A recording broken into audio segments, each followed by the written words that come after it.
Alhamdulillahi wa kafa wa salamun ala ibadihi alladhina istafa. Amma ba'du fa a'udhu billahi minash shaitanir rajim. Bismillahir rahmanir rahim. وَلَقَدْ آتَيْنَا مُوسَى الْهُدَى وَأَوْرَثْنَا بَنِي إِسْرَائِيلَ الْكِتَابَ هُدًى وَذِكْرَى لِأُولِي الْأَلْبَابِ فاصبر إن وعد الله حق واستغفر لذنبك وسبح بحمد ربك بالعشي والإبكار إن الذين يجادلون في آيات الله بغير سلطان أتاهم إن في صدورهم إلا كبر ما هم ببالغين فاستعذ بالله إنه هو السميع البصير صدق الله العظيم وصدق رسوله النبي الكريم ونحن على ذلك من الشاهدين والشاكرين والحمد لله رب العالمين سبحانك لا علم لنا إلا ما علمتنا إنك أنت العليم الحكيم আল্লাহ তাআলার দরবারে লাখ কোটি শুকরিয়া। আল্লাহ তাআলা আমাদেরকে আবারও কোরআন জানার মজমায় আমাদেরকে আল্লাহ তাআলা একত্রিত করছেন। তাই আল্লাহর দরবারে দিল থেকে সকলেই জুড়ে সুরে শুকরিয়া আদায় করি, বলি আলহামদুলিল্লাহ। সূরা মুমিনের ৬ষ্ঠ রুকুর আলোচনা আমরা শুনতেছি। সূরা মুমিনের মাঝে মুমিনদের মর্যাদা এবং মুমিনদের দায়িত্ব, যে মুমিনদেরকে, ইমানদারদেরকে সর্বাবস্থায় আল্লাহর উপর আস্থাশীল হইতে হবে এবং আসলে ইমানদাররা আল্লাহর পক্ষ থেকে শক্তি পায়, আল্লাহর পক্ষ থেকে তাদের জন্য সাহায্য আসে। আর কাফের যারা ক্ষুধাদ্রোহী শক্তি, এর আল্লাহর পক্ষ থেকে কোনো সাহায্য পায় না। আল্লাহ তাআলা কোরআনে কারীমে এই আলোচনাটা করতেন যে যারা মুমিন এর আল্লাহর তরফ থেকে সাহায্য পায়, আর যারা কাফের তারা আল্লাহর তরফ থেকে সাহায্য পায় না। পূর্ণ পৃথিবীর মানুষ কয় প্রকার? 2 প্রকার। এক প্রকারের মানুষ হলো তারা যারা আল্লাহকে মানে, আর আরেক প্রকারের মানুষ হলো তারা যারা আল্লাহকে মানে না। আল্লাহর কাছে মানুষ এই 2 প্রকারই। আল্লাহর কাছে মানুষের আর তৃতীয় কোনো প্রকার নেই। এই 2 প্রকারের মানুষদের মাঝে আল্লাহর কুরআন বলতেছে যে মুমিন যারা, আল্লাহ তাআলা তাদেরকে সাহায্য করে, আর যারা কাফের এদের আল্লাহর পক্ষ থেকে এদের জন্য কোনো সাহায্য নেই। আল্লাহ তাআলা বলতেছেন, এবং এই সাহায্যটা দুনিয়াতেই আসে। ইন্না লানানসুরু রুসুলানা ওয়াল্লাযীনা আমানু ফিল হায়াতিদ দুনিয়া ওয়া ইয়াওমা ইয়াকুমুল আশহাদ। ইন্না লানানসুরু রুসুলানা, আল্লাহ বলতেছেন আমি আমার রাসূলদেরকে সাহায্য করি। ফিল হায়াতিদ দুনিয়া, যে কাফেরদের বিপক্ষে এরা দুনিয়ার জিন্দেগিতেই সাহায্য পায়। যেমন হযরতে মূসা, আল্লাহ তাআলা ফেরাউনকে ধ্বংস করে হযরতে মূসাকে বিজয়ী করতেন। এই ঘটনাটা ইতিপূর্বে আমাদের সামনে সূরা মুমিনের মাঝেই আল্লাহ এই ঘটনাটা আমাদেরকে শোনাইছেন যে দেখো ফেরাউনের এত শক্তি ছিল, কিন্তু আমার নবী মূসার কাছে এই ফেরাউন কিন্তু পরাজিত হয়েছে। লক্ষ লক্ষ লস্কর ছিল, লক্ষ লক্ষ বাহিনী ছিল। হযরত মূসা ছিলেন সাজ সরঞ্জামহীন অসহায় একটা মানুষ, কিন্তু এই মূসা যখন আমার সাহায্য পাইল, আমি ফেরাউনকে লোহিত সাগরের মাঝে চুবায়া নিমজ্জিত করে আমি তাকে ধ্বংস করে দিলাম। আর মূসার কাছে আমি রাষ্ট্র ক্ষমতা এবং খেলাফত, পৃথিবীর উপর প্রতিনিধিত্বের ক্ষমতা আমি হযরত মূসাকে দিলাম। দেখেন এই জায়গায় আরেকটা বিষয় আল্লাহ তাআলা এই আয়াতের মাঝে বলছেন, ইন্না লানানসুরু রুসুলানা, যে আমি আমার রাসূলদেরকেই সাহায্য করে থাকি, ফিল হায়াতিদ দুনিয়া, দুনিয়ার জীবনেই। শেষ করেন নাই, আবার সাথে বলছেন ওয়াল্লাযীনা আমানু, রাসূল এবং যারা ঈমানদার সকলেই আমার সাহায্য পায়। আল্লাহ তাআলার এই সাহায্যটা শুধু রাসূলদের জন্যই খাস না, নির্ধারিত না, বরং যুগে যুগে যারা ঈমানের কাজ করবে, ঈমানের পথে চলবে, আল্লাহ তাআলা ঈমানদারদেরকে ঠিক ওইভাবে সাহায্য করবেন যেইভাবে আল্লাহ তাআলা নবীদেরকে সাহায্য করতেন। ঠিক একইভাবে আল্লাহ তাআলা সাহায্য করবেন। আল্লাহ তাআলার সাহায্য এটা কোনো ব্যক্তির সাথে খাস, কোন জমানার সাথে খাস। আল্লাহ তাআলা এই কথা কোরআনে বলেন নাই যে আমি তো অমুক ব্যক্তিকে সাহায্য করছি, অমুক জমানায় দেখো আমি সাহায্য করছি, তা না। আল্লাহ তাআলা বলছেন অমুক কাজের জন্য আমি সাহায্য করছি। সে কাজটা কি? ঈমান।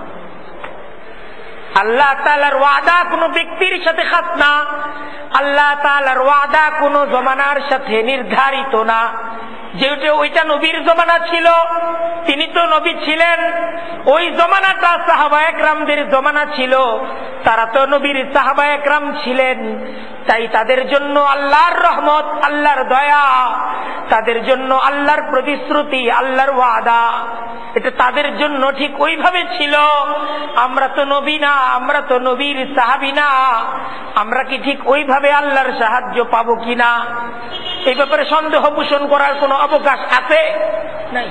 কারণ আল্লাহ তাআলার ওয়াদা এটা হলো কাজের সাথে সম্পৃক্ত, যে ঈমান আনো ওয়া আমিলুস সালিহাত, ঈমান আনো, ভালো কাজ করো, আল্লাহর ওয়াদা পাবা। ফিল হায়াতিদ দুনিয়া, আল্লাহ তাআলার ওয়াদাটা এটা শুধু পরকালের সাথেই খাস না। আল্লাহ তাআলা আগে দুনিয়ার আলোচনা করছেন, তারপর বলছেন ওয়া ইয়াউমা ইয়াকুমুল আশহাদ, কিয়ামতের দিনের আলোচনাটা আল্লাহ পরে করছেন, কারণ এটা তো পরের বিষয়, ওটা হলো মৃত্যুর পরের বিষয়, জান্নাত জাহান্নাম। কিন্তু নগদের আলোচনা আল্লাহ করতেছেন, নগদ অর্থাৎ ফিল হায়াতিদ দুনিয়া, দুনিয়ার জীবনেও আমি সাহায্য করব, আমার সাহায্য দুনিয়ার জীবনেই আসবে। যেমন আমার নবী হযরতে মূসা, দুনিয়ার জীবনেই আমি তাকে সাহায্য করেছি। আমার নবী হযরতে ইব্রাহিম, দুনিয়ার জীবনেই আমি তাকে সাহায্য করেছি। আল্লাহ তাআলা দুনিয়ার জীবনেই এদেরকে সাহায্য করতেন। নবী করিম সাল্লাল্লাহু আলাইহি ওয়াসাল্লাম দুনিয়ার জীবনে আল্লাহ তাআলার ওয়াদা পাইছেন না? পাইছেন, আল্লাহর ওয়াদা পাইছেন। আল্লাহ তাআলার ওয়াদা দুনিয়ার জীবনেই আসবে। আর আখিরাতের জীবনে আল্লাহর ওয়াদা এটা তো আসবেই। আল্লাহ তাআলার ওয়াদার মূল প্রতিশ্রুতি তো আখিরাত, কিন্তু দুনিয়াতেও আল্লাহ দিবে, আর আখিরাতে তো আছেই। তো তারপর দেখেন আজকে আমরা যেখান থেকে পড়ব, ওয়ালাকাদ আতাইনা মূসাল হুদা ওয়া আওরাসনা বানি ইসরাঈলাল কিতাব, এই পর্যন্ত তো আমরা হযরত মূসা আলাইহিস সালামের ঘটনাই পড়ছি। হযরত মূসা আলাইহিস সালামের ঘটনা, তার বিপরীতে ক্ষুধাদ্রোহী ফেরাউনের ইতিহাস, এবং এই দুইটা ব্যক্তির মাঝখানে একজন মুমিন ব্যক্তির বিরক্ত এবং তার নির্ভীকভাবে সত্যকে প্রকাশ করার যে তার চেতনা, সেই চেতনা আমাদের সামনে আলোচনা হয়েছে। আল্লাহ তাআলা ওই ঘটনাটা আবার মনে করাইতেছে, ওয়ালাকাদ আতাইনা মূসাল হুদা, আমি মূসাকে হেদায়েত দান করেছি, ওয়া আওরাসনা বানি ইসরাঈলাল কিতাব, আর আমি বনি ইসরাঈলকে কিতাবের উত্তরাধিকারী করেছি। হুদান যে কিতাবটা ছিল হেদায়েত, ওয়া যিকরা লিউলিল আলবাব, আর সেই কিতাবটা বিবেকবানদের জন্য উপদেশ ছিল, বিবেকবানদের জন্য উপদেশ ছিল। তাই হযরতে মূসা আলাইহিস সালাম যখন সত্যের দাওয়াত দিলেন, দুইটা ভাগ হয়ে গেল। একটা ভাগ হলো বনি ইসরাইল, আর আরেকটা ভাগে ছিল ফেরাউন এবং ফেরাউনের দলবল। এই যে এই দুইটা ভাগ হয়ে গেল, আল্লাহ তাআলা বলতেছেন এক ভাগে ছিল বনি ইসরাইল যারা মুসার কথা শুনছে, আর এরা হযরত মুসার কথা শোনার কারণে আমি এদেরকে হেদায়েত দিছি, এদেরকে কিতাব দিছি,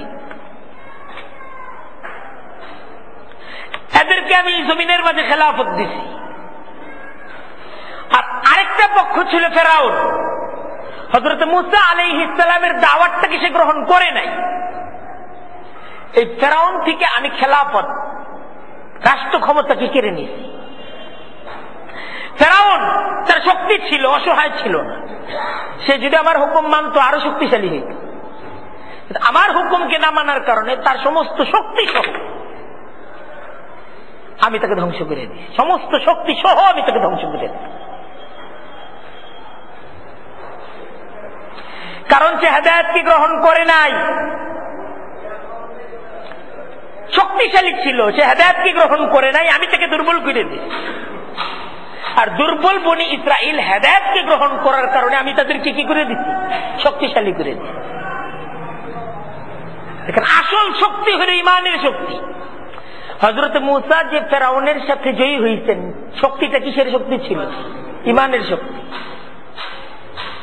এটা অ্যাটমের শক্তি ছিল না, এটা কোন প্রযুক্তির শক্তি ছিল না, এটা অর্থের শক্তি ছিল না। ফেরাউনের চাইতে বেশি অর্থ সম্পন্ন হয়ে গেছিলেন হযরত মুসা। ফেরাউনের সাথে হযরত মুসার জনবল বেশি বেড়ে গেছিল? কিচ্ছু না। শক্তিটা কিসের শক্তি ছিল? ইমানের শক্তি ছিল। মুসলমানদের আসলে সবচেয়ে বড় শক্তি, বড় অস্ত্র কি? ইমান। আজকে ইমানের মেহনত আমরা না কইরা ভিন্ন অস্ত্র তৈরির ফিকির করতেছি, ভিন্নভাবে জয়ী হইতে চাইতেছি। কিন্তু আসল মুসলমানদের জয়ের মূল অস্ত্রটাই হইল কি? ইমান। আল্লাহ তাআলা কুরআনে এই বিষয়টাই বুঝাইছেন যে হযরত মুসাকে আল্লাহ তাআলা সাহায্য করতেন কারণ তার মাঝে ইমান ছিল। ঠিক সেই ঘটনাটা আল্লাহ তাআলা এই সূরায় আলোচনা করে এখন নবী করিম সাল্লাল্লাহু আলাইহি ওয়াসাল্লামকে আল্লাহ তাআলা সান্ত্বনা দিতেছেন যে দেখেন, আমার নবী মুসা অসহায় ছিল, প্রতাপশালী বাদশা ছিল ফেরাউন, কিন্তু ফেরাউন আমার নবী মুসাকে কিছুই করতে পারে নাই। ফেরাউন নিজেই নিমজ্জিত হয়েছে, ধ্বংস হয়ে গেছে, কারণ মুসাকে আমি সাহায্য করছি। ঠিক সেইভাবে আজকে মক্কার কাফেররা নবী আপনার বিরোধিতা করতেছে, তারা আপনার কোনো ক্ষতি করতে পারবে না। আমি আপনাকে সাহায্য করব, আপনি এই পৃথিবীতে বিজয়ী শক্তি হিসেবে আবির্ভূত হবেন। আল্লাহ আল্লাহ নবীকে শোনাই দেন। সেই পরিস্থিতি যত জটিল হোক, পরিস্থিতি যত জটিল হোক, পেরেশানির কিছু নাই, বিজয় আসবে। পরিস্থিতি যত জটিল হোক বিজয় আসবে, কিন্তু একটা শর্ত পূরণ করতে হবে। শর্তটা হলো ফাসবির, ধৈর্য ধারণ করতে হবে। যত ঝড় আসুক অটল থাকতে হবে, যত বিপদ আসুক নত হওয়া যাবে না, বিপদের মাঝে হীনবল হওয়া যাবে না, শক্ত থাকতে হবে। বিপদ যত আসুক, কিন্তু বিপদের কাছে পরাজিত হওয়া যাবে না। মুমিনের ঈমানকে ধরে রাখতে হবে। ঈমান অর্জন করার সাথে সাথেই বিপদ আসা শুরু হবে। বিভিন্ন প্রলোভনের বিপদ আসবে। ঈমান আমাকে বলবে এই কাজ করা যাবে না, দেখা যাবে ওই কাজটা করলে লাভ, ওই কাজটা না করার কারণে আমার লোকসান হইতেছে, এরকম প্রলোভন আসবে। বিপদ আসবে, ওই কাজটা না করার কারণে আরো বিপদে পড়ছে, পাই নাই তো পাই নাই, লাভ তো হয়ই নাই, বরং লস হইতেছে। এই ধরনের বিভিন্ন বিপদ আপদ আসতে পারে, কিন্তু একটু ধৈর্য ধারণ করতে হবে যে না, আমি তো ঈমান আনছি, আল্লাহর তরফ থেকে আমার ফয়সালা হবে। এই ঈমানটাকে ধরে রাখতে হবে। ইন্না ওয়াদাল্লাহি হক, আল্লাহর ওয়াদা সত্য, এই ঈমান রাখতে হবে। ইন্না ওয়াদাল্লাহি হক, নিশ্চয়ই আল্লাহর ওয়াদা সত্য, তাই ফাসবির, আপনি ধৈর্য ধারণ করুন। আল্লাহর ওয়াদা সত্য, এই কথা মনে করে ধৈর্য ধারণ করেন। আল্লাহ বলছেন যে মিথ্যার মাঝে পরাজয়, ভেঙে যেতেছে, আরেকটা চেয়ার আনতে হবে। মিথ্যার মাঝে পরাজয় আর সত্যের মাঝে বিজয়। জাআল হাক্কু ওয়া যাহাকাল বাতিল ইন্নাল বাতিলা কানা যাহুকা। আল্লাহ বলতেছেন যে মিথ্যার মাঝে পরাজয় আর সত্যের মাঝে কি বিজয়। এখন আমি দেখতেছি যে আমার সত্যের মাঝে বিজয়, মিথ্যার মাঝে পরাজয়। অটল থাকতে হবে না, আমি সত্যের উপর থাকব। আমার দেখা মিথ্যা, আল্লাহর কোরআন সত্য। আল্লাহর কোরআনটা সত্য, আমার দেখাটা মিথ্যা, এই কথার উপর অটল থাকতে হবে। তাহলে দেখা যাবে আসলেই আল্লাহ তাআলার ওয়াদা আসবে। ইন্না ওয়াদাল্লাহি হক, আল্লাহর ওয়াদা সত্য। আল্লাহ তাআলা নবীকে বলতেছেন, দেখেন মুসার ঘটনা, আমার নবী মুসা ধৈর্য ধারণ করতে। একটা সময় প্রতাপশালী বাদশা ফেরাউন ধ্বংস হয়ে গেছে না, হয়ে গেছে। ঠিক একইভাবে মক্কার আজকে যারা আপনার বিরোধী শক্তি, যাদের প্রতাপ, যাদের প্রভাব পুরো মক্কা জুড়ে বিস্তৃত, তারা শেষ হয়ে যাবে। আপনার প্রভাব, আপনার প্রতিপত্তি, আপনার কর্তৃত্ব শুধু মক্কা না, মক্কার বাইরে পুরো পৃথিবীর মাঝে আপনার প্রভাব প্রতিষ্ঠিত হবে। কিন্তু কাজ কি? তাসবির, ধৈর্য ধরতে হবে। লোকেরা কত কথা বলতেছে, বলতে থাকো। যেহেতু ঈমান হলো ধৈর্য ধরা, আপনাকে ধৈর্য ধরতে হবে। বিজয় দেওয়ার মালিক কে? আল্লাহ। আল্লাহ বিজয় দিবেন, আপনি ধৈর্যের উপর অটল থাকেন। দ্বিতীয় কাজ, এক নাম্বার কাজ হলো ধৈর্য ধরতে হবে। আল্লাহর প্রতিশ্রুতি, আল্লাহর যে দুনিয়ার জিন্দেগির বিজয়, এই বিজয়টা অর্জন করার জন্য কাজ, এক নাম্বার কাজ হলো ধৈর্য ধরা। দুই নাম্বার কাজ ওয়াস্তাগফির লিযামবিকা, আপনার ত্রুটির জন্য, আপনার ভুলের জন্য আপনি আল্লাহর কাছে ক্ষমা চাইতে থাকুন। ভুলের জন্য আল্লাহর কাছে কি চান? ক্ষমা চান। ভুল কি? এই জুমায় কিন্তু একটা গুরুত্বপূর্ণ কথা বলছি যে ভুল এবং পাপ এক জিনিস না। ভুল এবং পাপ এক জিনিস না, এই কথাটা খুব বোঝার মতো একটা কথা। পাপ হইল এই জিনিস যে একজন মানুষকে আমার পাশ দিয়ে হাঁটতেছে, কোনো কারণ ছাড়া ধাক্কা মেরে ফেলায় দিল, এটা অন্যায়। আর আরেকটা হলো ভিড়ের কারণে একজন মানুষ আমার শরীরে ধাক্কা খেয়ে পড়ে গেল, এটা ভুল। এইটা হলো ভুল, এটা কিন্তু পাপ না। আর আরেকটা জিনিস হলো পাপ, যে একজন মানুষ অকারণে আমি তো ধাক্কা মেরে ফেলায় দিলাম, এটা হলো পাপ, এটা হলো অন্যায়। দেখেন নবী করিম সাল্লাল্লাহু আলাইহি ওয়াসাল্লাম, উনি তো নিষ্পাপ, ওনার কোনো গুনাহ নাই। ওয়াস্তাগফির লিযামবিকা, আল্লাহ নবীকে বলতেছেন যে আপনি আপনার গুনাহের জন্য ক্ষমা প্রার্থনা করুন। এটা হইতেই পারে না, কারণ নবীর জিন্দেগিতে কোনো কি নাই, গুনাহ নেই। আর জাম্বুন শব্দ এটা ভুল বুঝায়, জাম্বুন অর্থ পাপ বুঝায় না, ত্রুটি, পাপ না, ভুল। ওয়াস্তাগফির লিযামবিকা, এই ভুলটা কি? যে এই যে নিপীড়িত অনুসারীদের করুণ অবস্থা দেখে নবীর মনের মাঝে যে হতাশাটা জেগে উঠে, এটা জেগে ওঠাটাই মানবীয়, তিনি তো মানুষ ছিলেন, সেই মানবীয় গুণ হিসেবে একটা হতাশা জেগে ওঠাটা, একটা আফসোস জেগে ওঠাটা, এটা স্বাভাবিক ব্যাপার। আর কতদিন? এই যে একটা প্রশ্ন। নবী করিম সাল্লাল্লাহু আলাইহি ওয়াসাল্লাম মেহনত করতেছেন, সাহাবা একরাম অনুসারীদের উপর নির্যাতন চলতেছে, আল্লাহর নবীর কাছে তথ্য আসতেছে, নবী মনের মাঝে ব্যথা লাগে যে আল্লাহর সাহায্য কখন আসবে, আল্লাহর কাজ করতেছি, আল্লাহ তো পারেন এই মানুষগুলোকে হেদায়েত দিয়ে দিতে, এত মেহনত করতেছি, হচ্ছে না তো। এই যে মনের মাঝে এই হতাশার ভাবটা জেগে ওঠা, নবীর যে উন্নত শান এবং উন্নত মর্যাদা, আল্লাহ তাআলা সেই মর্যাদার কথা স্মরণ করিয়ে নবীকে বলতেছেন, এটা আপনার মতো মানুষের এটা উচিত না, এই হতাশা জায়গা ওঠাটা। আপনি তো সমস্ত নবীদের শ্রেষ্ঠ নবী, হতাশ হওয়া যাবে না, হতাশা মনের মাঝে আসাই যাবে না। এই আফসোস, হতাশাগ্রস্ততা, এই অবস্থাকে দূর করুন এবং এই অবস্থার কারণে আল্লাহর কাছে ক্ষমা চান যে আল্লাহ আমি তো হতাশ হয়ে গেছিলাম। হতাশ হয়ে যাওয়াটার জন্য আল্লাহর কাছে কি চান? হতাশ তিনি হনও নাই, হতাশার ভাব এই যে জেগে উঠতে চায়, এই জন্য আল্লাহর কাছে ক্ষমা চান। এতটুক ইমানকে মজবুত রাখতে হবে। অথবা ওয়াস্তাগফির লিযামবিকা মানে লিযামবি উম্মাতিকা। সাহাবায়ে কেরাম আল্লাহর নবীর কাছে আসতেছে, হযরত খাব্বাব রাদিয়াল্লাহু তাআলা আনহুর হাদিস সম্ভবত, নবীকে আয়েশা অত্যাচারের বিবরণ শোনাইতেছে যে আপনি আল্লাহর কাছে এদের জন্য বদদুয়া করুন বা আল্লাহর কাছে দোয়া করুন আল্লাহ যেন সুদিনের ব্যবস্থা করে দেয়। নবী করিম সাল্লাল্লাহু আলাইহি ওয়াসাল্লামের পূর্ণ চেহারা লাল টকটকে হয়ে গেল। তিনি বললেন যে জানো, অতীত উম্মতদের উপর আল্লাহ তাআলার শাস্তি, কাফেরদের শাস্তি ঈমানের কারণে কেমন ভাবে হইছে?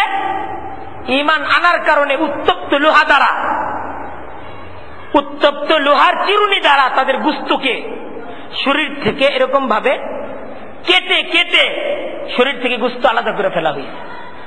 ঈমানের জন্য এত মেহনত অতীত যুগে উম্মতিরা করছে। আল্লাহর নবী সেই সমস্ত ঘটনা শোনাইতেন সাহাবায়ে কেরামদেরকে। সাহাবায়ে কেরাম যখন নির্যাতনের গল্প নিয়ে আসছেন, ঘটনা নিয়ে আসছেন, তথ্য নিয়ে আসছেন, আল্লাহর নবী বিভিন্ন ভাবে সান্ত্বনা দিতেন। কিন্তু তারপরেও তো মন তো ঈমানের জন্য কষ্ট, আল্লাহর জন্য করতেছি আর আল্লাহ বিপদে ফেলায়। একটা ভালো কাজ করতে চাইলাম, এই ভালো কাজের মাঝে বিপদ। একটা মাহফিল করতে চাই, এটা নিয়ে এত পেরেশানি। সত্য কথা কোয়ার কারণে এই বিপদগুলো আজকে আসলো, মিথ্যা কথা কইলে এই বিপদটি পড়তাম না। এই যে এই সাময়িক বিপদের কারণে হতাশাগ্রস্ত হয়ে যাওয়া, যে আল্লাহ বিশ্বাসী তার জন্য কি এই হতাশাগ্রস্ত হয়ে যাওয়ার অবকাশ আছে? বরং হতাশাটাকে বলা হয়েছে কুফুর। খুব বুঝার চেষ্টা করেন। হতাশ হয়ে যাওয়া, নিরাশ, নৈরাশ্য। ইবলিস ইবলিস বলা হয় কেন? ইবলিস শব্দের অর্থ কি? নিরাশ। ইবলিস শব্দের অর্থই হলো কি? নিরাশ। এটা আপনারা জানেন না? ইবলিস শব্দের অর্থ যে নিরাশ, এটা জানেন না? এটা জেনে রাখেন। যে নিরাশ, হয়তো নামের দিক দিয়ে ইবলিসের সাথে মিলা গেল। নিরাশ হয়ে যাওয়া এটা হলো ইবলিসের গুণ, এবং এটা ইবলিসের এরকম গুণ যেই গুণ দ্বারা ইবলিসের নাম রাখা হয়েছে। এটা হলো ইবলিসের এরকম একটা গুণ।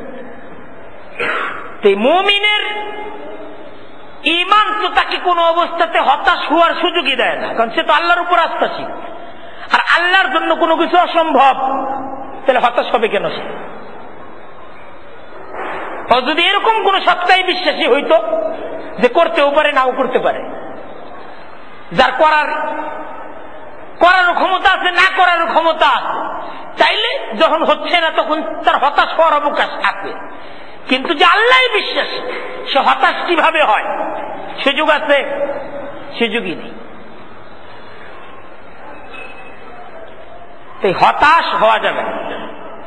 আল্লাহ তাআলা নবীকে বলতেছেন যে এই হতাশা যে এসে যায়, এই জন্য কি করেন? এই হতাশার যার ভাব যে মাঝে মাঝে জেগে উঠে, এই জন্য ইস্তেগফার করেন, আস্তাগফিরুল্লাহ পড়েন। 3 নম্বর কাজ, এটা হলো 2 নম্বর কাজ।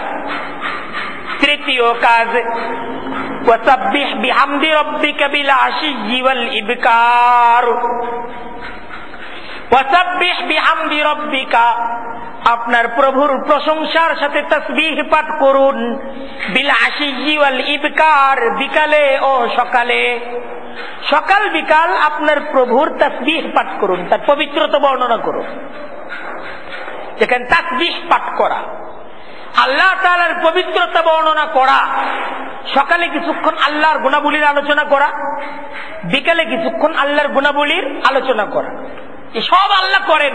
এই কথাটা সকালে একজন মানুষকে হইলেও বলা, আনলে একজন মানুষের কাছ থেকে এই কথাগুলো শোনা, বিকালবেলা এই কথাগুলো একজন মানুষকে বলা অথবা একজন মানুষের কাছ থেকে শোনা, যেন ইমানটা মজবুত হয়। আর কোনো কিছুরই কিছু করার ক্ষমতা নাই, সমস্ত কিছু করার ক্ষমতা একমাত্র কার? আল্লাহর। এই ইয়াকিনটা দিলের মাঝে তো থাকতে হবে যে না, আমার টাকা আছে কিন্তু টাকার দ্বারা হচ্ছে না, আমার জমি আছে জমির দ্বারা হচ্ছে না, হচ্ছে কার দ্বারা? আল্লাহর দ্বারা হচ্ছে। এই যে ঈমানটা, এই ঈমানের কথাটা সকালে বিকালে এটা বলা, এটা হলো সবচেয়ে বড় তাসবিহ। শুধু সুবহানাল্লাহ বললাম, এটারও বরকত আছে, কিন্তু সুবহানাল্লাহ মানে কি? যে আল্লাহ তাআলা পবিত্র, কি থেকে? অংশীদার থেকে। অর্থাৎ আমি যে আল্লাহকে বিশ্বাস করি, এই আল্লাহ এককভাবে সবকিছু করেন, তার কোনো শরীক নাই, এই কথার স্বীকৃতি দেওয়া হলো কি? সুবহানাল্লাহ। যে আমি বিশ্বাস করি না চাকরির দ্বারা হয়, আমি বিশ্বাস করি না দোকান দ্বারা হয়, আমি বিশ্বাস করি না জমির দ্বারা হয়, আমি বিশ্বাস করি না বসের দ্বারা হয়, আমি বিশ্বাস করি না কোন সরকারি কর্মকর্তাকে ঘুষ দিয়ে কোনো কিছু হয়, আমি বিশ্বাস করি যখন আল্লাহর ফয়সালা হয় তখন সবকিছু হয়। এই বিশ্বাসটা আমি করি, এটার অর্থ হইতে সুবহানাল্লাহ। আমি আল্লাহর মতো ক্ষমতা আরো কারো আছে এটা আমি বিশ্বাসই করি না, আমি মনে করি সব ধরনের ক্ষমতা থেকে আল্লাহ পবিত্র। আল্লাহ তাআলার ক্ষমতা সবকিছু থেকে পবিত্র, কেউ তার অংশীদার নেই, এই বিশ্বাসটা আমি করি। অনেকে বলছেন তাসবিহ দ্বারা উদ্দেশ্য নামাজ, সকাল সন্ধ্যা নামাজ পড়া।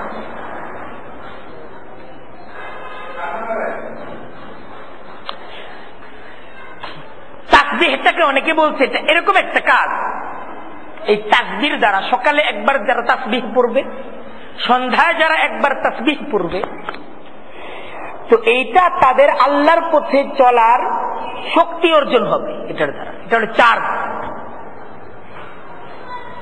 এটা হলো চার্জ, এটা হলো চার্জার, এটার দ্বারা চার্জ হবে, ইমান চার্জ হবে। সকালবেলা কিছুক্ষণ মেহনত, সন্ধ্যাকালে কিছুক্ষণ মেহনত, আল্লাহর কথা বলা, আল্লাহর আলোচনা করা, সকালে কিছুক্ষণ করলে বিকাল পর্যন্ত ব্যাটারি চার্জ হয়ে গেল, আবার সন্ধ্যায় বললে সকাল পর্যন্ত ব্যাটারি কি হয়ে গেল? চার্জ হয়ে গেল। কারণ ব্যাটারি যদি চার্জ না দেই তাহলে তো আলো জ্বলবে না, আলো দিবে? আমরা তো হলাম ব্যাটারি চার্জ ছাড়া লাইট নিয়ে ঘুরতেছি, কালেমা নিয়ে ঘুরতেছি, যে এই কালেমা আমাদের কালেমা, লা ইলাহা ইল্লাল্লাহ মুহাম্মাদুর রাসূলুল্লাহ, এই কালেমা তো আমাদের কালেমা, কালেমার জিকির করি, কিন্তু চার্জ, এই কালেমা দিলের মাঝে এই কালেমার চার্জ দিতে হবে না? আল্লাহ বলতেছেন এই চার্জটা দিনে কয়বার দিতে হবে? 2 বার। চার্জ দিলে, সকালে চার্জ দিলে বিকাল পর্যন্ত এই কালেমার যে আপনার চেতনা, এই চেতনা বিকাল পর্যন্ত থাকবে। আবার বিকাল বেলা আরেকবার চার্জ দিলে এইটার চেতনা সকাল পর্যন্ত থাকবে। তখন আমরা যখন চার্জ দেই না তখন তো সারাদিন চলে হলো কালেমা ছাড়া, নামাজ পড়তেছি কিন্তু কালেমা নাই। আল্লাহ করেন এই অনুভূতি নিয়ে নামাজ নাই। দেখেন, নামাজ পড়তেছি আর দোকানের হিসাব করতেছি, নামাজ করতেছি তো বাজারের হিসাব করতেছি। ইমাম সাহেব এত লম্বা সাজদাটা দিল, লোকের পেরেশান হয়ে যায়। মাঝে মাঝে ইমামের আগে অনেকে সাজদা থেকে উঠা পড়ে, ইমাম দেরি করতেছে, 3 বার পড়া তো শেষ। চার্জ নিতেই আমরা রাজি না, তাহলে এই লাইট নিয়ে ঘোরার কি দাম আছে?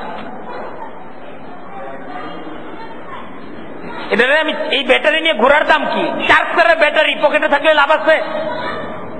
বলেন, একটা ব্যাটারি চার্জ দেয়, এই যে ব্যাটারিতে যদি চার্জ না থাকে, ইয়া চলবে, ঘড়ি চলবে, তাহলে আপনার কাছে কালেমা তো আমাদের কাছে ঠিকই আছে, কিন্তু এই কালেমার চার্জটা দিলের মাঝে ফিট করলে তো আমার সারা দিন কালেমা ওয়ালা দিন হবে। সারাদিনটা এমন দিন হবে যে আমি কালেমার উপর আস্থাশীল, এইভাবে দিনটাকে পার করতে পারলাম। আর এটা কখন হবে? যখন চার্জ হবে। আর চার্জ ছাড়া কি এটা সম্ভব? এই যে ভাই এদিকে ফিরেন, ওইদিকে তাকায় নেই, এটা খুব জরুরি। তাসবিহ এটাকে বলা হয়েছে এটা হলো দিনের উপর চলার সবচাইতে বড় শক্তিটা কি? তাসবিহ। যে আল্লাহ তাআলার গুণাবলীর আলোচনা কিছুক্ষণ করা। এই তিনটা কাজ। কাজ কয়টা? দুনিয়ার জিন্দেগিতে সফলতা, আল্লাহ তাআলার সাহায্য আসার জন্য কয়টা কাজ করতে হবে ভাই? তিনটা কাজ করতে হবে। এর মধ্যে 1 নাম্বার কাজ হইল অটল, নরম হওয়া যাবে না। অটল নরম হওয়ার কোন সুযোগই নাই, এটা হলো 1 নাম্বার কাজ। আর 2 নাম্বার কাজ হলো ইস্তেগফার। মাঝে মাঝে যে হতাশা এসে যায়, সেই হতাশার জন্য ইস্তেগফার করতে হবে, যে না আল্লাহ, হতাশ হওয়া ঠিক হয় নাই, ভুল হয়ে গেছে। আর 3 নাম্বার কাজ হলো তাসবিহ, সকাল সন্ধ্যা। সকাল সন্ধ্যার কিছু মামুলাত, সকাল সন্ধ্যা কিছুক্ষণ সময়ের জন্য কিছু ওজিফা, কিছু মুরাকাবা, কিছু মেহনত, এটার জন্য সময়কে ফারেল করে নেওয়া চাই। এবং ইমানটাকে সকাল সন্ধ্যা চার্জ দিয়ে নেওয়া চাই, চার্জ দিয়ে নেওয়া চাই। তো এই 3টা কাজের বিনিময়ে আল্লাহ তাআলা বলতেছেন, এই 3 কাজের বিনিময়ে আল্লাহ তাআলা যুগে যুগে রাসূলদেরকে সাহায্য করতেন। যুগে যুগে এই 3 কাজের বিনিময়ে আল্লাহ তাআলা ঈমানদারদেরকে সাহায্য করতেন। তাই আল্লাহ তাআলা নবীকে বলতেছেন যে আপনি নিজে এই 3 কাজ করেন, আপনার উম্মতদেরকে এই 3টা কাজ দেন। এই 3টা কাজ যখন আপনি করবেন, আপনার উম্মতরা করবে, এই 3 কাজের বিনিময়ে আবারও আমার সাহায্য আসবে, আবারও আমার সাহায্য আসবে। তারপর দেখেন, ইন্নাল্লাযীনা ইউজাদিলুনা ফী আয়াতিল্লাহি বিগাইরি সুলতানিন আতাহুম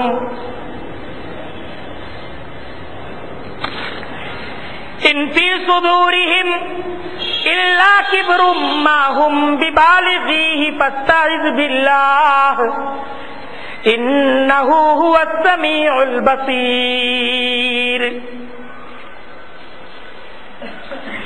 এখন বলা হইতেছে, এই যে কাফেররা, এরা যে কুফরি করে, এই যে এত মেহনত খোদাদ্রোহীদের উপর হইতেছে, এদের কোনো পরিবর্তন নাই, কোনো কথাই এদের মাঝে কোনো আসর করতেছে না, কোনো প্রতিক্রিয়া, কোনো প্রভাব সৃষ্টি করতেছে না। কারণটা কি? সেই কারণের আলোচনা আল্লাহ তাআলা কোরআনে কারীমের মাঝে করছেন। যে দেখো, এরা যারা আল্লাহ দ্রোহিতার মাধ্যমে তার জীবনকে পার করতেছে, এদের কাছে কোনো দলিল নেই। এই যে কিছু মানুষ মসজিদে মুয়াজ্জিন সাহেব ডাকতেছে যে আসো নামাজের দিকে আসো, হাইয়া আলাস সালাহ, আসো নামাজের দিকে আসো, হাইয়া আলাস সালাহ, আসো নামাজের দিকে আসো, হাইয়া আলাল ফালাহ, আসো কল্যাণের দিকে আসো, হাইয়া আলাল ফালাহ, আসো কল্যাণের দিকে আসো। এই যে মুয়াজ্জিন ডাকতেছে, অনেকেই তো নামাজ পড়ে না, আসে না। এরা কেন আসে না? আসলে এদের কাছে যুক্তিসঙ্গত কোন দলিল আছে? কোন উজর আছে? কোন কারণ ছাড়াই এরা আসে না। এরা কি এত ব্যস্ত যে নামাজ পড়া যায় না? এরকম ব্যস্ত কিন্তু কেউ না। এই যে যারা নামাজ পড়ে না, এরা কি এত ব্যস্ত? কিচ্ছু না, বসে আড্ডা দিতেছে, গল্প করতেছে। ঠিক এরকম যারা আল্লাহকে মানে না, আল্লাহকে না মানার কোন যুক্তি তাদের কাছে নেই। আর আমরা যে আল্লাহকে মানি, মানার যুক্তি আছে না? মানার যুক্তি আছে। যে আমরা যারা মানি, আমরা যুক্তির ভিত্তিতে মানি, আর যারা মানে না, এরা যুক্তিহীন ভাবে মানে না। আমরা যে আল্লাহকে বিশ্বাস করি, যুক্তির সাথে বিশ্বাস করি না? যুক্তি আছে কিন্তু। আর যারা আল্লাহকে বিশ্বাস করে না, যুক্তিহীন ভাবে বিশ্বাস করে না। আমরা যে কোরআনে বিশ্বাস করি, যুক্তি আছে, যে কোরআনের প্রত্যেকটা কথা ঠিক, কোরআনের প্রত্যেকটা কথা আল্লাহর কথা। আর যারা কোরআনকে মানে না, না মানার কোন যুক্তি তাদের কাছে নাই, কোন যুক্তি নেই। কোরআনের একটা আয়াত, কোরআনের একটা হুকুমকে একজন পরিবর্তন করে ফেলতে চায়। কেন চায়? যুক্তির দ্বারা প্রমাণ করতে পারবে? বলেন, যুক্তির দ্বারা প্রমাণ করতে পারবে, পরিবর্তন কেন করতে চায়? বরং আমরা কোরআনের প্রত্যেকটা হুকুম এটা যুক্তিযুক্ত, যুক্তির দ্বারা প্রমাণ করতে পারবো, আমরা পারবো। কিছুদিন আগে মসজিদে একটা বিষয় আলোচনা করলাম না, শিরোচ্ছেদ। যদিও আমাদের দেশীয় আইন হিসেবে শিরোচ্ছেদ এটা কার্যকর না। আমাদের দেশে কেউ কি যদি মৃত্যুদণ্ড দিতে হয় তাহলে সেক্ষেত্রে আইন কি? ফাঁসি। এটা মানব রচিত একটা আইন। আর আল্লাহর আইন হলো কি? শিরোচ্ছেদ। যে কেউ কি যদি মারতেই হয়, শিরোচ্ছেদ, এটা হলো আল্লাহর আইন। আমরা যুক্তির দ্বারা বিষয়টা বোঝার চেষ্টা করছি না, কিন্তু তারা কি যুক্তির দ্বারা ফাঁসি এটা মানবতা বুঝাইতে পারবে? আমরা তো বুঝাইছি একজন মানুষ যেহেতু মরেই যাবে, তাকে শিরোচ্ছেদ দ্বারা মেরে ফেলাটা এটা হলো তার জন্য সবচেয়ে কম কষ্টদায়ক। যে এক আঘাত জীবনটা শেষ হয়ে গেল। আর ফাঁসি তো এরকম, বিচারক যখন রায় লেখে তখনই লেখে যে মৃত্যু পর্যন্ত লটকায় রাখা হবে। অনেক সময় এরকমও হয় 5-7 মিনিট পর্যন্ত লটকায় রাখা হয়, মৃত্যু হয় না। মৃত্যুর পূর্বে 8-10 মিনিট একটা মানুষকে চরম নির্যাতন করে বর্বরভাবে তাকে হত্যা করা হয়। শিরোচ্ছেদ এটার মাঝে কোনো বর্বরতা নেই। ঠিক এরকম কোরআনের প্রত্যেকটা আইন, কোরআনের প্রত্যেকটা হুকুম যুক্তিযুক্ত। কেউ বুঝে না, এটা তার হলো বুদ্ধির অপরিপক্কতা। আল্লাহ তাআলা সকলকে বুঝার শক্তি দান করুক, আমিন। আমরা দোয়া করি। এই আয়াত আল্লাহ তাআলা বলতেছেন যে যারা নাকি বিতর্ক সৃষ্টি করে কোরআনের হুকুম নিয়ে যুক্তি ছাড়া, তাহলে কেন করে? ওই কেন করে এটা আল্লাহ বলতেছেন। ইন্নাল্লাযীনা ইউজাদিলুনা ফি আয়াতিল্লাহ, নিশ্চয়ই যারা আল্লাহর আয়াতের ব্যাপারে বিরোধী লিপ্ত হয়, বিতর্কে লিপ্ত হয়, বিগাইরি সুলতানিন আতাহুম, এর সপক্ষে তাদের কাছে কোনো প্রমাণ নেই, তাদের কাছে কোনো দলিল নেই। তাহলে কেন করে? ইনফি সুদুরিহিম ইল্লা কিবরুন, আল্লাহ বলতেছেন যে তাদের অন্তরের মাঝে অহংকার আছে। অন্তরের মাঝে অহংকার সৃষ্টি হয়েছে। অন্তরের মাঝে কি সৃষ্টি হয়েছে? অহংকার। আল্লাহ বলতেছেন অহংকার সৃষ্টি হয়েছে তাদের অন্তরের মাঝে। তারা ভালো করে জানে যে এই কথা সত্য, নবীর কথা সত্য, এই মোল্লার কথা সত্য, এই হুজুরের কথা সত্য, এটা খুব ভালো করেই ওরা জানে। ওরা জানে না তা না। এই সমাজের প্রত্যেকটা মানুষ জানে না জান্নাত সত্য, জাহান্নাম সত্য। হুজুরের কথা সত্য জানে না, কিন্তু হুজুরের কথা কইতে দেয় না কেন? তারা জানে হুজুর ভালো মানুষ, নেতৃত্বটা হুজুরকে দেয় না কেন? কোন উচিত তো এইটা, যে মানুষটা ভালো এই মানুষটা নেতা হবে, এটা উচিত না? যেই মানুষটা ভালো এই মানুষটা সরকার হবে, সবাই তার কথা মতো চলবে, এটাই তো উচিত। উচিত তো এইটা। বিবেক কি বলে এই কথা উচিত না? এই জন্যই তো তারা নির্বাচনের সময় স্লোগান আনে, অমুক ভাইয়ের চরিত্র ফুলের মতো পবিত্র। এই কথা বলে কেন? যে নেতা হওয়ার জন্য ফুলের মতো চরিত্র একটা মানুষ দরকার, এটা তারা বুঝে। এই জন্য সেই মানুষের বিভিন্ন দিক, তিনি কি কি ভালো কাজ করেন, রাত্রে উঠে তাহাজ্জুদ পড়েন, তাসবিহ নিয়ে ঘুরেন, মাজারে যান, গিয়া শাহজালালের মাজার জিয়ারত করেন, বিভিন্ন ভালো কাজ দ্বারা তারা জনগণদেরকে এবং ভোটারদেরকে তারা উৎসাহিত করতে চায় যে ভোটটা কারে দেন, আমার দেন, আমি ভালো মানুষ। আসলে তারা বুঝে যে কোনো ফটকাবাজ সে আসলে নেতৃত্ব দেওয়ার যোগ্য না, এটা সবাই বুঝে। ফটকাবাজ, ধোঁকাবাজ এই ধরনের ব্যক্তি নেতৃত্বের আসনে আসীন হইতে পারে না। আসলে নেতৃত্বের আসনে আসীন হওয়ার জন্য এরকম মানুষ দরকার, যে মানুষটা সৎ, যেই মানুষটা ভালো, এটা তারা সবাই বুঝে। কিন্তু এটা বুঝার পরও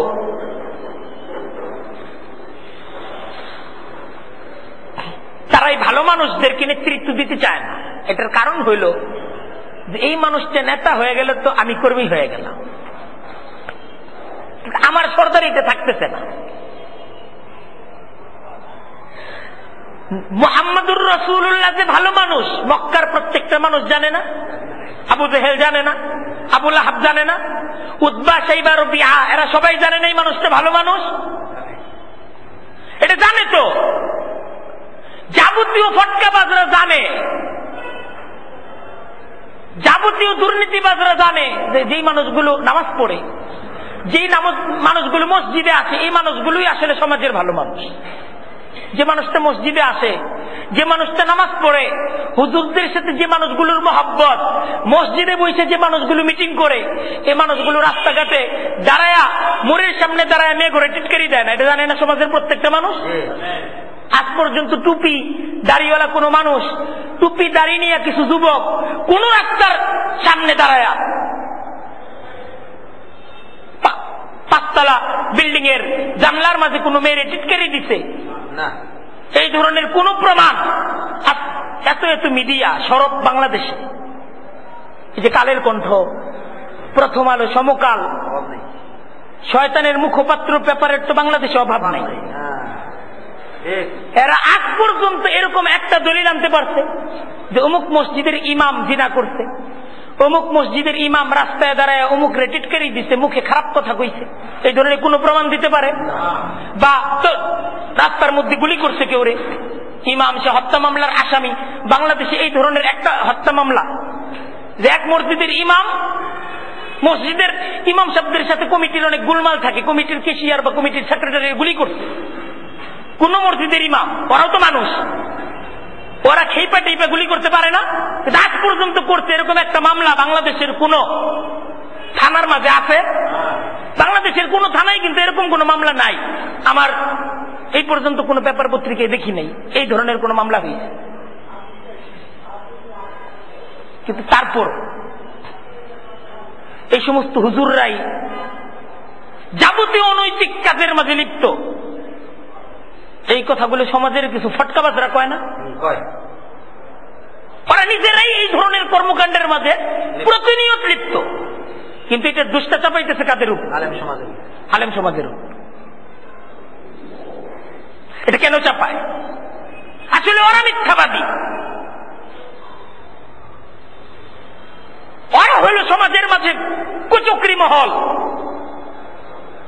মক্কার কাফেররা জানে, আবু জেহেল জানে যে আমি হইলাম এই সমাজের খারাপ মানুষ, ও নিজেও জানে। আবু লাহাব জানে আমি খারাপ মানুষ, কিন্তু খারাপ বইলে সমাজে প্রচার করতেছে কারে?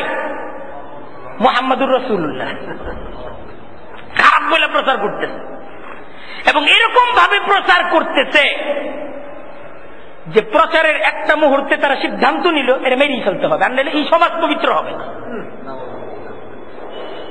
একদম মক্কার পার্লামেন্টে মন্ত্রী এমপি ছিল কতজন? 100 জন। দারুন নদুয়ায় যে সভা, যে মিটিং অনুষ্ঠিত হয়েছে, দারুন নদুয়া হইল মক্কার তৎকালীন সময়ের সংসদ ভবন। সেই জায়গায় যে মিটিং হয়েছে, মিটিং এর মাঝে প্রত্যেকটা গোত্রের যিনি প্রধান শুধু তারা উপস্থিত হয়েছে, অন্য কেউ না। এরকম কতজন ছিল? মক্কার সর্বোচ্চ আইন পরিষদ, নেতা পরিষদ 100 জন। সর্বসম্মতিক্রমে কোন এই বিল পাশ হইতে কোন ইয়া হয় নাই, সর্বসম্মতিক্রমে এই সিদ্ধান্ত পাশ হইছে যে মোহাম্মদ সে হলো আমাদের সমাজের জন্য এতটুকু অশান্তিদায়ক, আমাদের সমাজের এই ধরনের একটা ব্যাধি যে এর মেরেই ফেলতে হবে, এর মাইরা সমাজ পবিত্র করতে হবে। প্রত্যেক যুগটা এরকম। আসলে মোহাম্মদের অপরাধ কি? মোহাম্মদ ভালো মানুষ, নেতৃত্বটা পাওয়ার একমাত্র যোগ্যতর হইল মোহাম্মদ। মোহাম্মদের মতো মানুষ এই সমাজের মাঝে থাকলে আমাদের নেতৃত্ব টিকবে না, এটা মক্কার কাফেররা বুঝছে। মোহাম্মদের মতো মানুষ তার পিছনে ছুটবে, আমি আবু জাহেলের পিছনে আসবে না। আমার ফটকাবাজারি মানুষদের সামনে প্রকাশ পায় গেছে, আমার দুর্নীতি, আমার স্বজন প্রীতি, সমস্ত কিছু প্রত্যেকটা ঘরের প্রত্যেকটা মানুষ জানে। কোরআনে কারীমের মাঝে আরবের কাফেরদের বিভিন্ন চিত্র আল্লাহ তাআলা আলোচনা করছেন। একটা চিত্র হলো এই, আপনাদেরকে একটু সুন্দর করে শোনাই। এটা তো আসলে জানা দরকার কোরআন শরীফটা, না যাই না তো এই বিষয়গুলো আসবে না। সূরা নুনের মাঝে আল্লাহ তাআলা বলতেছেন, লা তুতি কুল্লা হাল্লাফিম মাহিন। নবী দেখেন আপনার বিরোধী যে মানুষটা, সে কথায় কথায় কসম খায়। মাহিন, সমাজের সবাই জানে আসলে তার ক্ষমতা আছে, কিন্তু ক্ষমতার কারণে লোকটাকে সেলুট করে। ক্ষমতা যদি তার কাছে না থাকতো, মানুষ তার মুখের মধ্যে ছ্যাপও দিত না। হাম্মাদ ছ্যাপও দিত না।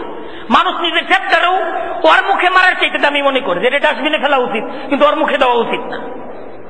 হাম্মাদ সার্বক্ষণিক পরনিন্দাই করে, যতক্ষণ বয়ান করে, বয়ান কি পরনিন্দা, ভালো কোনো কথা তার বয়ানের মাঝে পাওয়া যায় না। মাশা ইম বিনামিম, সুগুলখুরি কইরা কইরা চলে। মান্না ইল্লিল খাইরি, কল্যাণের কাজের মাঝে বাধা প্রদান করে। মুতাদিন, প্রত্যেকটা কাজের মাঝে সীমা লঙ্ঘন করে। আসিম, পাপী। রতুল্লিন, কঠোর স্বভাবের অধিকারী। বাদা যালিকা জানিম, সর্বোপরি সে হলো বজ্জাত, জারস সন্তান। একজন কাফেরের ব্যাপারে আল্লাহ তাআলা কোরআনে কারীমে এই আলোচনাটা আনতেছেন। তার নাম হলো ওয়ালিদ ইবনে মুগীরা। ওয়ালিদ ইবনে মুগীরা। তো ওয়ালিদ ইবনে মুগীরা যখন এই আয়াত নাযিল হইল তার ব্যাপারে, অত বাকি সবগুলো সে নিজেও বিশ্বাস করে আমি এই কাজগুলো করি, কিন্তু আমি কি জারস সন্তান এটা যখন কইছে, অপারেশন হয়ে গেছে। মোহাম্মদ যেই কথা কইছে এই কথা তো সত্য। তার মারে গিয়ে ধরছে, আম্মা আমি কি জারস সন্তান? তার মায়ে কহ, তুমি জারস সন্তান।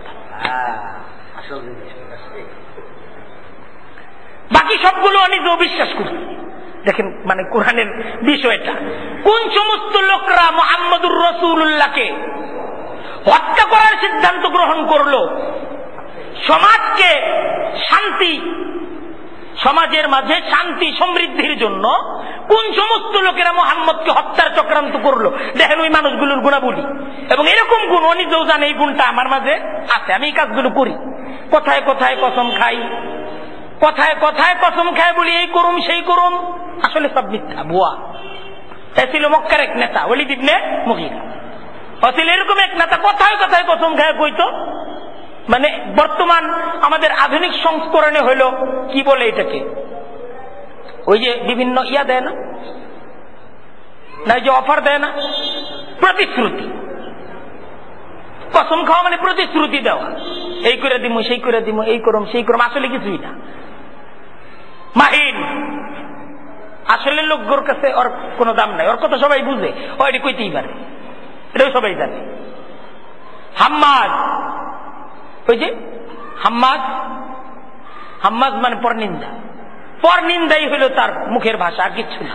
মুখের মধ্যে ভালো, পরের ভালোর কোন আলোচনা আসে না, পরের শুধু কি আসে, নিন্দা আসে। তো দেখেন আসলে মক্কার কাফেররা জানতো মুহাম্মদুর রাসূলুল্লাহ ভালো মানুষ। ফেরাউন জানতো মুসা কি ভালো মানুষ। নমরুদ জানতো ইব্রাহিমের কথা কি সত্য। ঠিক যুগে যুগে বাতিল সবসময় জানে যে সত্যবাদী কারা, সত্যের অনুসারী কারা, এটা বাতিল জানে। প্রত্যেক যুগেই এই অবস্থা বিরাজমান, কিন্তু বাতিল মানে না কেন?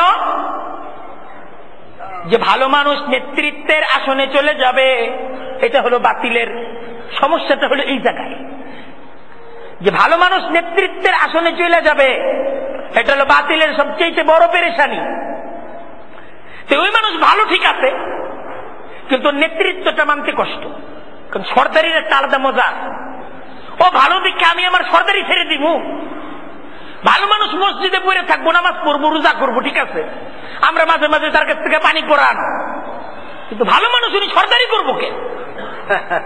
ইমাম সাহেবের দায়িত্ব হলো মুনাজাত করা। ইমাম সাহেবের দায়িত্ব হলো বাসা বাড়িতে আইসা খায়া দায়া, টাকা পয়সা প্রয়োজন আমরা কিছু দিয়ে দিলাম, ওনার যা কিছু প্রয়োজন এটা নিয়ে যাওয়া। ইমাম সাহেব সমাজের এই সমস্ত আমাদের বিষয় নিয়ে কথা বলবে কেন? এটা একটা প্রশ্ন আছে না? আমাদের সমাজের সর্দাররা ইমাম সাহেবরা কথা বললে তাদের কষ্ট হয় না? ইমাম সাহেবদের কথা শুনলে এদের খুব কষ্ট হয় যে ইমাম সাহেবরা মাটির নিচের কবরের কথা কইব, আর আসমানের উপরের জান্নাত জাহান্নামের কথা খুব, এটা হল ইমাম সাহেবদের দায়িত্ব। হুজুর জান্নাত জাহান্নামের কথা কন, হুজুর একটু জান্নাত জাহান্নামের ওয়াজ করেন, এটা হলো সবাই কয়। সমাজ কেমনে চলবো, আমাদের পরিবার, আমাদের সমাজ কিভাবে চলবে, এটা ইমাম সাহেব এই সমস্ত বিষয় ইমাম সাহেবের কথা বলবে কেন? ইমাম সাহেবদের কাজ কি এটা নাকি? এটা আমাদের কাজ। আমরা যারা সর্দার, আমরা আমাদের মতো সবকিছু করুম। ইমাম সাহেব এইসব বিষয় করলে তো তাহলে আমাদের ইমাম সাহেবের কথা মতো চলতে হইল। কারণ ইমাম সাহেবদের কথা মতো যদি আমরা চলি তাহলে আর আমি নেতা হইলাম কই? তাহলে আমার সর্দারিটা কোথায় গেল? দেখেন মক্কার কাফেরদের আমি একটা জিনিস বুঝাইতেছি, কোনো কিছুর প্রতিবাদ না, যে মক্কার কাফেরদের ইসলাম গ্রহণে বাধা ছিলই হইল এই সর্দারি করার মনোবৃত্তটা, এবং এই সর্দারিকে টিকিয়ে রাখার স্বার্থে তারা সত্যের পথিক, সত্যের আওয়াজ নবী করিম সাল্লাল্লাহু আলাইহি ওয়াসাল্লামকে হত্যা করে ফেলতে চাইল। আল্লাহ তাআলা ওইটাই এখানে আলোচনা করতেছেন। ইন ফি সুদুরিহিম ইল্লা কিবরুন, তাদের অন্তরের মাঝে আছে এক অহংকার, নিজ সরদারিকে টিকিয়ে রাখা। মা হুম বিবালিগিহি, তো আল্লাহ তাআলা বলতেছেন কিন্তু তাদের জাইনা রাখা উচিত যে আল্লাহ যাকে বড় বানান সেই বড় হয়। তুমি ছোট মানুষ হইয়া যতই বড় হওয়ার চেষ্টা করো ব্যর্থ হইবা। মা হুম বিবালিগিহি, তারা সে পর্যন্ত বুঝতে পারবে না, অর্থাৎ যে সরদারিকে টিকিয়ে রাখার জন্য তাদের এই কৌশল, সেই সরদারি তাদের টিকবে না। সরদারি টিকবে? সরদারি টিকবে না। একটাই পথ, তুমি ভালো হয়ে যাও। এটা দেখেন প্রত্যেক সমাজের খারাপ লোকেরা জানে ভালো মানুষকে, এবং এটাও বুঝে ভালো মানুষ হিসেবে তার কথা অনুযায়ী আমার চলা উচিত, ভালো মানুষ হিসেবে তার কথা অনুযায়ী আমার জীবনটা পরিচালিত হওয়া উচিত, এটা কিন্তু সবাই বুঝে। কিন্তু তারপরেও যখন নিজ সরদারিতে চলে যাওয়ার অবস্থা দেখে তখন আর এটা সহ্য হয় না, তখন এই ভালো মানুষটাকে তারা চায় কলুষিত করতে। কে কইছে হয় ভালো, আমাদের মতো, এই জিনিসটাই বুঝাইতে চায়। মক্কার কাফিরের মালি হাজার রাসূল, কে কইছে রাসূল? জামসিবিল আসওয়াক বাজারে ঘুরে, ভালো মানুষও বাজারে আয় কেন? মানে ভালো মানুষও বাজারও করতে পারবো না।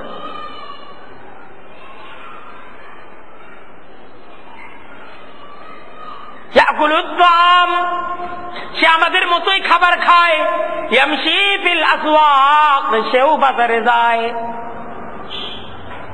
অর্থাৎ ও আমাদের মতোই। ওরে এত পীর মানার, এত বুজুর্গ মানার কিচ্ছু নাই। আরে সব বুজুর্গ দেখা আছে।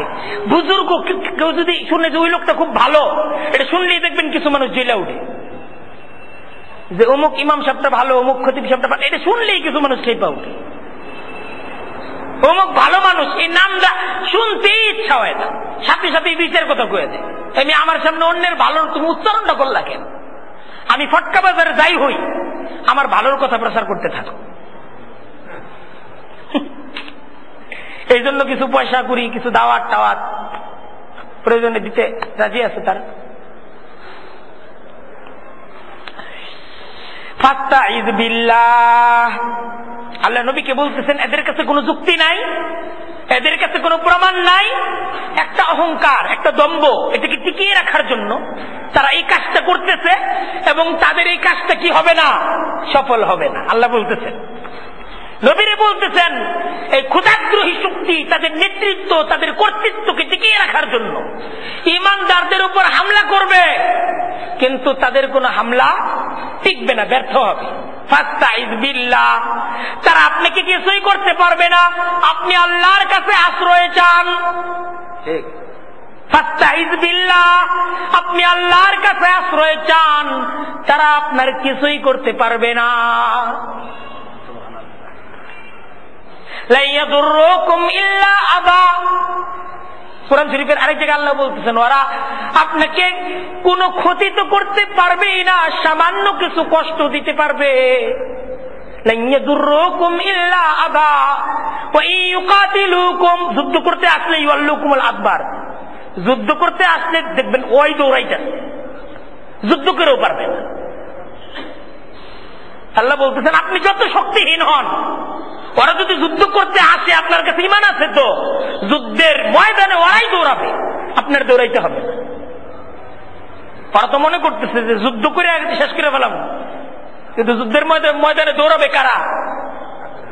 আল্লাহ বলতেছেন মুমিন এবং বেঈমানদের মাঝে যদি কোনো যুদ্ধ সংঘটিত হয়, মুমিন যদি ঈমানের উপর অটল থাকে যুদ্ধে মুমিন পরাজিত হবে না, বেঈমানরাই যুদ্ধের ময়দান থেকে দৌড়াবে।